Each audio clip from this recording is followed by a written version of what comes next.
ગુજરાતની ખેડૂત પુત્રી નિર્મા ઠાકોરે 19મી ટાટા મુંબઈ ફૂલ મેરેથોન 2024માં જીત્યો ગોલ્ડ મેડલ। પાટણના હાજીપુર ગામની ખેડૂત પુત્રી નિર્મા ઠાકોરની સિદ્ધિને બિરદાવીને રાજ્યસભા સાંસદ મયંકભાઈ નાયકે 51,000નું ઇનામ જાહેર કર્યું।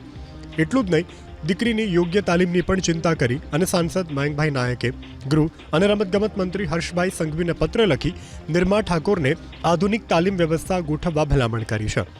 સાથે જ નિર્મા ઠાકોરની સિદ્ધિ બદલ સરકારને યોગ્ય પ્રોત્સાહન આપવાની પણ મયંક નાયકે ભલામણ કરી।